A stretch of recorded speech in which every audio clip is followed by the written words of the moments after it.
Okay, today we are going to be talking about Shiloh Hendrix and the GoFundMe's because this really does prove what I've been saying for years, that we are in a race war, and quite frankly, it's on both sides. Well, again, I've been proving that as well. Before we start, let's reiterate what I've already said and what we already know. We know that on the white people's side, we have what is actually a pretty up-and-coming term called black fatigue. If you don't know, you'd probably assume what that means, or if the media is lying about it for whatever reason, like always, you would probably assume it means that black people are tired of white racist people. No, what it actually means, and the more accurate definition, is that we are tired of black people, in the sense that we're tired of their constant victim complexes, their constant lying, the constant behavior that they have the highest stat for engaging in, yet white people are still being blamed for it. We're still being called the perpetrators when we're not. White people are constantly the victims of their fake hate crimes, all those types of things. That's what black fatigue means. That it's white people being tired of having to always tiptoe around their feelings, deal with their victim complexes, always do what they want. We're not allowed to talk. We're not allowed to really do anything. We have to walk on eggshells nonstop, etc. And on the black side, we have the fact that because of the mainstream media and because of how corrupt modern day is and everything that's going on with the education system and what's going on with the mainstream media, they have been completely brainwashed into believing that all white people are evil, and because of that, they hate us, and we're just sitting there like, what the fuck did I do? I didn't do anything. Just because the media tells you I'm evil doesn't mean I fucking am. So, I've said this in like 4 or 5 other videos, maybe more, but that's what it means. So, because of exactly this, we have this video that kind of represents exactly that. This woman, Shiloh Hendrix, called a black kid the N-word on the playground because the kid was going through her stuff trying to rob her. Let's watch the video and then we'll discuss as we go. Did you call him a child? Did you call the child the word? It is my own business. You call him Okay, why don't you have the boss to say it right now again? Okay. Well, I guess she doesn't want to say it again because originally she said it for a reason, and right now she doesn't have a reason, I guess. Continuing. Alright, that's what you say. You don't go digging through people's Nobody digging through So she's trying to explain that the reason she did it was because the boy was going through her stuff. By the way, before we continue with the video, I just want to point out that people are saying that the kid is 5 years old and autistic. From every source I have found, none of this is confirmed. It's actually what people are saying to make the situation look worse than it actually is. Apparently the boy is not autistic, or we don't know for sure that he is, and even calling him 5 years old is also apparently wrong. But let's continue. kid just did. You don't. that little kid, you call him the little child? What if he acts like one is gonna? Are you about to hit him? You chase him here? He took my son's stuff. So that gives you the right to call the child 5-year-old and the N-word. If that's what he's gonna act That's like. what Okay, so she's actually pointing to the kid right now. Now, the kid is censored out, but straight up, obviously that kid is much too tall to be 5. So it's very obvious, based on just right here alone, that that child is simply not 5. It's probably a lie being told by black people on social media to make the case look worse than it really is. No surprise there. But I would say this kid is maybe 8, 9, or 10 at the very least. Not that that really changes anything. I just want to point out that they are lying when they say 5. And I have not seen any evidence at all that the kid is autistic, so that's probably also a lie. And even if it's not, I seriously doubt that Shiloh knew the kid was autistic when this situation happened. Let's assume that the kid is autistic, even though there's no proof of that. Chances are that would only be learned by social media long after the case already broke. Maybe the father spoke out and said, hey, my child is autistic, but how the hell would Shiloh have known that in the moment at the park? Very stupid to imply that. So even if the kid is autistic, there's no way Shiloh would have known that. That's what you're gonna call him. That's what he's gonna act like. You know, that's a hate speech. And you can be that. I don't give Huh. Okay, we'll see about that, what the internet has to say about Okay, So this is a very interesting one to discuss because there's not many cases of people being blatantly racist in general, and also kind of just doing it very openly and also not caring about it. But this is actually what I was talking about with black fatigue and how white people are just fed up. We know that race relations now are much worse than they've been in probably the last 30 or 40 years. I remember growing up, and I said this in videos too, but back in like the 90s or the early 2000s, nobody ever talked about race. We didn't. Nobody ever talked about race. Nobody ever saw race. Nobody ever thought about race. Of course, there are racist people. There are always going to be racist people. But we as a society would not go around and talk about race like we do nonstop every single day today, where it's like a constant, never-ending thing. Racism today is at a very low point. The problem is that most racism today is directed at white people. We do have lots of confirmation of this. We see proof of this everywhere. We even see some stats actually admitting to it, like where they admitted that 90% of all hate speech on social media was at white people, not any other race. In terms of like out in the real world, not many stats are willing to admit to it, but we know again that most hate speech and racism is towards white people out in the real world too, not just social media. It's kind of similar to the online stats actually. But we know over the last 15 years or so that the race war has been massively restarted, and this was artificially created by the mainstream media and the SJW movement to make white people basically die out and feel horrible for existing, right? This has been proven repeatedly as well. But I can tell you that in the 90s and the early 2000s, I never thought about race. I never once thought to myself, oh, I don't want to be his friend because he's black, or I want to be his friend because he's white. I never ever thought about racial slurs or said them. Never. But because of what's going on today, because of the mainstream media constantly pushing race, and SJW is constantly pushing race and talking about it non-stop, now it is what people think about all the fucking time. So people have what people are calling black fatigue. And that's what this woman kind of has. She's just tired of always being made to feel guilty and basically like, because if you look what SJWs want today, they would want for her to allow that black kid to try to go through her bag and steal her stuff, and for her to just kind of brush it off and say nothing, walk away, etc. But no, she's like, you know what? Fuck you. I'm just going to call you the word because I'm sick and tired of it. And I do empathize with that. But that does not mean I agree with it. Now, we're going to look at another case that happened recently. This was a story of this black kid who at a track meet tried to stab, well actually he did stab and kill this white guy at a track meet. Now this video is about the murderer's father speaking out, basically saying that, you know, my son is a really great kid and he doesn't deserve to go to jail, yada yada yada. Of course, by the way. Now, he has a GoFundMe, which I'll show you right here.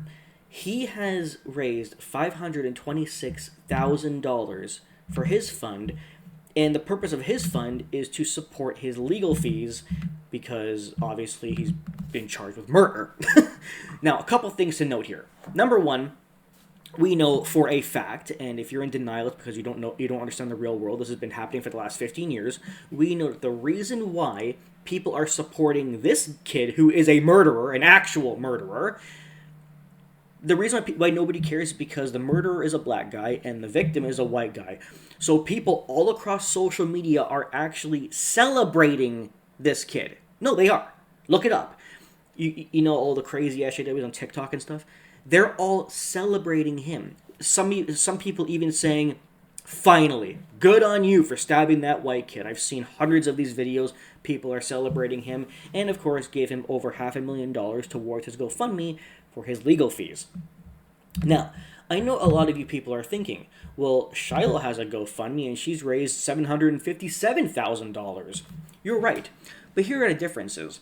Number one, she didn't kill anybody. And two, there is at least a reason for her behavior. At the very least, a reason behind it. You can argue and say it's not a very good reason, and I would agree with you. But at least there is one. It's, again, as I said, white people just being tired of always walking on eggshells and having to allow them to to lie with the fake hate crimes and all that shit. And the other kid just had a small altercation with the boy during their track meet, and he stabs him. By the way, why is he even at a track meet with a knife anyway? But, okay. So, now, next question. You might be wondering, Matt, why the fuck are you relating these two stories together? Well, obviously there are hundreds of stories of black people hurting white people, killing white people, accusing them of racism where it doesn't exist, etc. But I'm discussing these two stories specifically because they both happened a week apart and they both have GoFundMes. So there are similarities to talk about here. And the third and most important similarity, actually, is how black people are trying to victimize both cases. Because of course they are! The victim complex does not go very far. They're trying to play victim on both cases. They're trying to play victim on the Shiloh case because she said the N-word. Obviously, straightforward there. And they're trying to victimize the other case with the track meet because they believe that the altercation that was started on the track meet was initiated by the white kid, and the black kid basically got fed up and stabbed him, and you deserve it because you're white, yada, yada, yada. So, obviously, a stupid fucking reason for the track meet case, but that's the reason that social media gave, because social media is fucking brain dead. Let's talk now about Shiloh and why, well, actually, not just Shiloh, why I don't think either one of these GoFundMes should exist. I think they should both be taken down. Yes, I really do. So, let's start with the track meet one. I believe that this should be taken down, pretty straightforward. You killed somebody. I mean, I don't really care about your legal fees. You killed somebody for basically no reason. You probably should be charged with a crime and not have the lawyer fees to pay for your defense. I mean, you killed somebody. I mean, what do you want me to say? You murdered somebody. So, straight up, that would be the reason for that one. But let's read what Shiloh says. Hi, my name is Shiloh, and I have been put into a very dire situation. I recently had a kid steal from my 18-month-old son diaper bag at a park. I called the kid out for what he was. Another man, who was recently found out had a history with law enforcement, proceeded to record me and follow me to my car. He then posted these videos online, which has caused my family and myself great turmoil. My SSN has been leaked, my address and phone number have been given out freely, my family members are being attacked, my eldest child may not be going back to school, even when I exercise has been exposed. Where I exercise. I am asking for your help to assist in protecting my family. I fear that we must relocate. I have 2 small children who do not deserve this. We have been threatened to the extreme by people online. Anything will help. We cannot and will not live in fear. So, I kind of understand having the GoFundMe up and also not up, because here's the thing. It's common, especially when you're white, where if you do one thing, then the internet wants to threaten your entire fucking family. It's obviously not your kid's fault. It's the black guy's fault and your fault, but not your kid's fault. But because we live on social media where people are completely deranged in modern day, they will try to threaten not just your life, but your entire family, your husband, your children, your way of life, where you live, your job, your home, etc. Because that's what people do today. I mean, it's just the truth. People and SJWs are so deranged, they will say, oh, Shiloh's a bad person? Well, time to also kill her children! Like, that's just how people are. It's how people are. You can't convince me otherwise. I've been looking at evidence for the last 15 fucking years. What I'm saying is a fact. But let me go to the... So I understand keeping it up for the purposes of protecting her children. But as far as just Shiloh is concerned, only Shiloh and nobody else, I absolutely do think that actually she's the one in the wrong. Because even though what she said is technically accurate, that the kid is behaving in N-word behavior, which, by the way, in case you're wondering what the fuck that means, yeah, I know that throughout history we use the N-word as a horrible racial slur, but I've been noticing, and whether if you agree or not is up to you, but I've been noticing recently a lot more people have been using the N-word as a behavioral thing as opposed to a racial slur. As in, like, not just saying, oh, you're an N-word because I hate you, but, like, saying, Like, if you go around robbing people, you're an N-word. If you try to kill somebody, you're an N-word. It's like using it as a behavioral descriptor, which I found kind of interesting. But the point is, even though that child, who is not 5, they're more like 9 or 10, even though that child was clearly raised wrong, I do not agree with calling a child the N-word. And that's kind of the core of this for me, is that yes, what the child did is wrong. Yes, the child is raised wrong, and yes, the child tried to steal from you. But I don't agree with calling the child the N-word. Like, it's not really the child's fault that the parents raised him wrong to do something like that. You know what I mean? That's kind of the problem that I'm having with this, and why I don't feel like we should be like raise money for her for specific reasons to protect her family, for example. But defending the N-word thing, I don't really agree with defending the N-word thing. Maybe call her father the N-word. You know, maybe that. Or why even use the N-word? I'm very much against using the N-word in general. I understand why she did, but just me personally, I wouldn't do it. I don't agree with doing it, even though I understand why she did. But the point is, if you must use it, especially in a situation like this, why not just say it to the father? Why say it to the kid? You know, Shiloh could have been like, to the dad, hey, you're an N-word, look after your fucking kid. You know, something like that. Why say it to the child? Yes, they're the ones who stole, but it's the parents' fault. And that's the part I just think is dumb. Now, I've already called out the SJWs, but I'm also going to call out the extremist on the right. That's fucking right. A lot of people are saying that the reason why people are donating to her is because they also have black fatigue, and they're just sick and tired of black people's behavior, and they're donating money for that reason. Maybe some. But I have reason to believe that many of these donations are actually just racist people who did it because they hate black people. Don't get me wrong, I'm not trying to be some SJW here and say, oh, Matt, you think anybody who donates to her must be a racist, what the fuck? No, I'm saying I think some of these people are. Anyway, guys, the moral of the story is, as I've been saying for years, the only way that we will ever end this is if SJWs stop lying, the media stops lying, and we stop seeing color.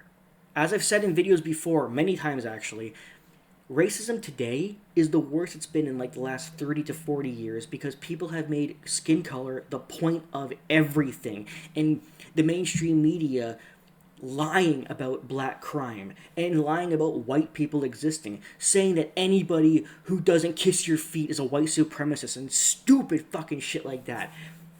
SJWs believe that their efforts have actually made racism go down. But no, it's actually made it worse against white people. It has gone down against black people, but not because of SJW efforts, but because of society as a whole. People don't actually hate black people, despite what the mainstream media likes to lie about and say.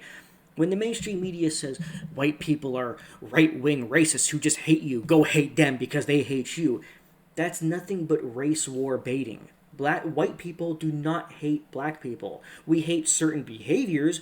We hate when you play victim. We hate when you rob places and you're allowed to do so because there's a bill in California saying that if you steal $1,000 worth of merchandise or less, you're allowed to fucking keep it. Sure, we hate that. We hate all of this black fragility stuff. We hate this black victim complex stuff. That's what we hate. But then black people are being told by the media, white people hate you, go fucking hate them. And now we see that most racism online and offline is actually anti-white, and the mainstream media will lie and say, no, it's not, despite facts showing that it is also causing more and more bitterness and reinforcing the race war. Until people start understanding what I'm saying, it's going to keep getting worse, and you're going to keep seeing stories like this. Stop seeing color. Stop viewing all white people as evil, and stop viewing all black people as victims. Because as long as you keep seeing black people as victims, you're going to be donating to a black guy who stabbed and murdered a white kid just because. And social media is going to say, yay, white people dead, cool. And on the flip side, you're going to see a white person using the N-word at a child, and white people are going to say, yay, I'm also sick of black people. Thank you for doing that. It's like both of them are wrong, but for different fucking reasons. And that's why I am just fed up. But what do you think? Tell me. Bye.